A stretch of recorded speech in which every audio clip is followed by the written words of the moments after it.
What is that? Can you come again? Karthik, Uh-huh. Karthik will not be able to will not be able to join today, Okay. and he has completed all the videos Okay, okay, got it. Okay. except training.jar, Okay, and okay. he is interested in doing certification. So he was asking like check with Durga what kind of certification he would be doing. Okay, okay. I will talk to him. I will talk to him and I will recommend Hortonworks certification, and I will show you how to prepare for the certification. Okay. Okay. So the first question is training.jar. Okay, so I'm connecting to a cluster. I hope you can see my screen. Yes, I can see. Uh,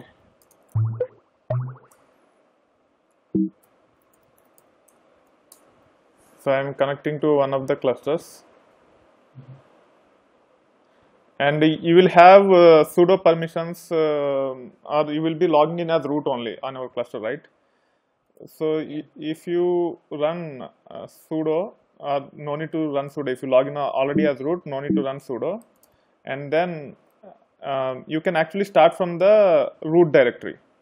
So slash is for root, find is the Linux command, and then you can say hyphen name. So we are trying to search the files by name. Okay, Right. and then there is Hadoop star examples star dot jar. Okay. Okay, I don't have root permissions, so it's complaining. But for you, it will work. You will get only few files. Okay, so you can see there are many versions of Hadoop MapReduce examples .jar. Actually, somewhere in the middle.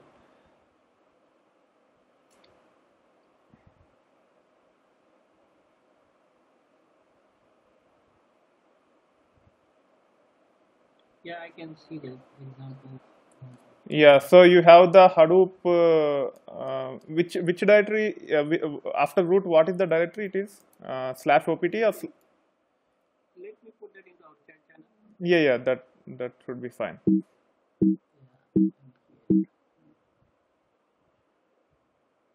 It's in the user Hadoop Okay. and Yeah, 1 minute. I am searching under slash user because the cluster might be on different version, so the exact path might not work.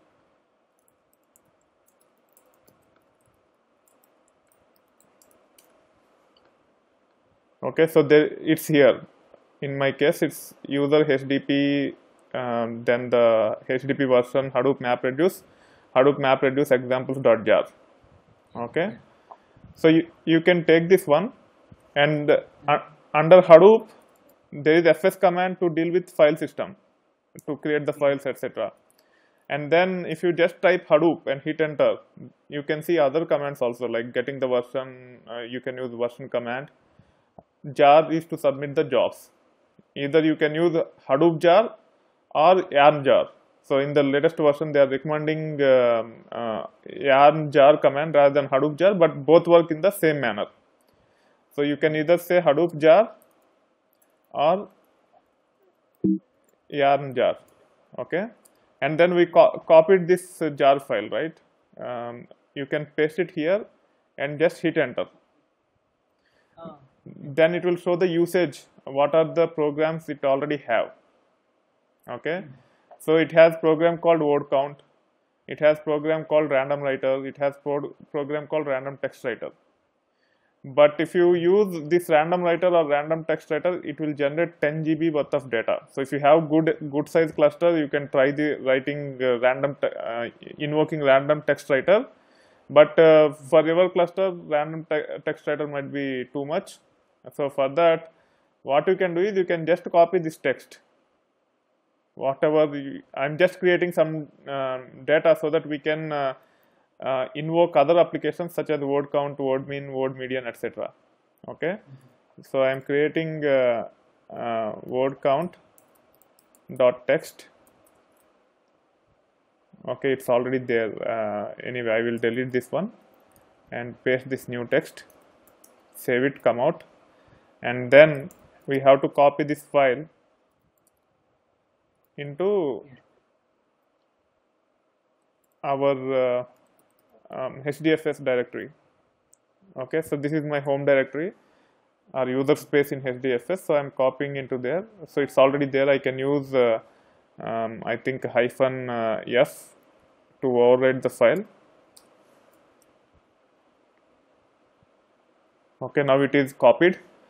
Now if we go back to the Hadoop jar or yarn jar command using jar file, so there is a word count application which we can run. Okay, so what this word count will do is it will read the data from HDFS, perform the word count. So in each line there will be multiple words. So this is line, right?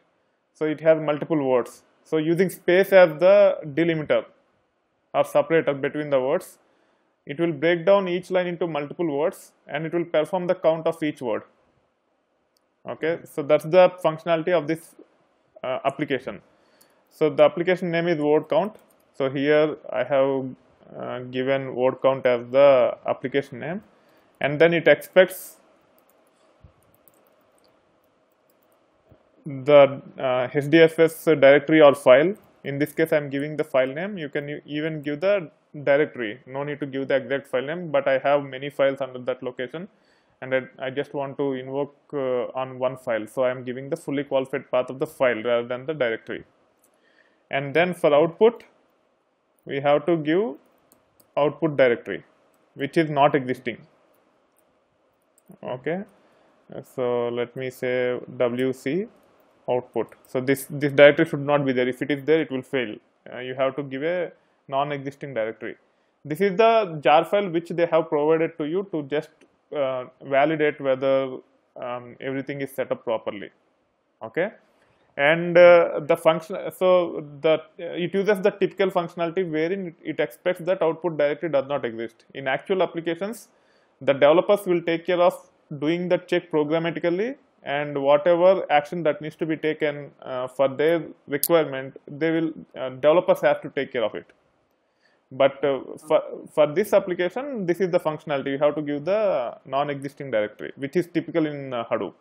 You have to give the non-existing directory always, but you can customize it using file system APIs if you are a developer. Okay, so now the job is running.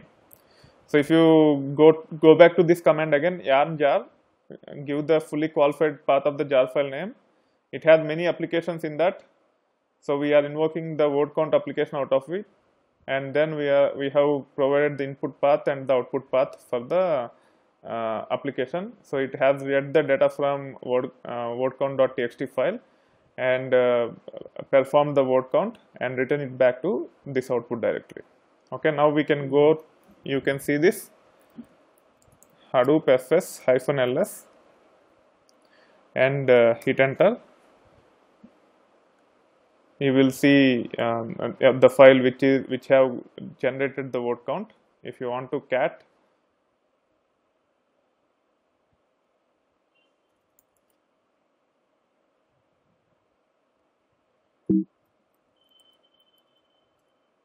okay, and hit enter. Now you can see the count of each word in the data set which we have passed. Okay, so you can use this Hadoop examples.jar. If you want to use the training.jar and perform the row count and other programs as part of the validation on cards on a larger data set, like a few hundred MB or few gigabytes, rather than running random writer, because random writer generates 10 GB for each node. So if you have 3 nodes, it will generate 30 GB worth of data, and if the replication factor is 3, you need to have 90 GB capacity on the cluster, which is overkill for virtual machines on your box. So if you want to actually validate the way I have shown as part of the videos, is you have to go to my GitHub account. Okay, so there is a code directory here. In Hadoop, there is this training.jar or training01.jar. You can use either of them, and they work in the similar manner. But when you just run Hadoop jar or yarn jar and give the jar file name, it will not show the usage because I have not developed as part of the application that is compiled into the jar file. You have to follow my exact video, exactly, and you have to invoke the program which I have mentioned as part of the video. That's the drawback using my code. It will give a lot more flexibility if you start using Hadoop examples.jar. But my example is not in sync with Hadoop examples.jar. You can actually get some very large text file with few hundred megabytes of data, and you can run word count program to validate. That will be the ideal way than using my application. Okay, so I will also show what is there in the jar file. Okay, so there is a command called jar. It comes with Java. When you install Java, there will be a command called jar in that. Okay, and tvf is the command, like tar tvf, jar tvf is to list the files in the jar file. Okay, t2 list, v for verbose, and I don't know the relevance of f. Okay, and here if we give this path of the jar file and hit enter, it will show all the classes that are available as part of the jar file. If you see, we have ran the word count program, right? Somewhere here you will see the word count application. So this is one of the class for word count. Like that, there will be many. So the reason why you are seeing the options in the verbose is there is a concept called program driver. Okay, so using program driver, you can simulate the usage feature in Linux. In Linux, you actually develop the code to display the usage, right? So similarly, using the means as part of shell scripting. Similarly, using program driver provided as part of Hadoop distribution, you can simulate the usage functionality. So actual classes are these. You don't find a class with word count the way we have ran, all small letters. If you see, it is actually word count.class. This is the actual file. It is being invoked.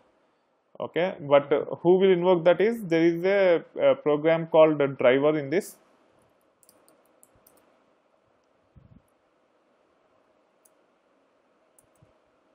Yeah, so this is the example driver.class. So this is the entry point for the jar file. First it will go to this, and based upon the second parameter, the application name, if you give word count, this example driver will actually execute the if else condition, and based upon the application name you have passed, it will try to invoke the respective class. Okay, so that's how it works. The reason why I'm explaining this is so that as an administrator you can suggest certain things to developer also. Sometimes they don't know about these things, and they actually write the code in a not so efficient manner. As you are an experienced guy, this kind of stuff will add value from the earlier stages of the project.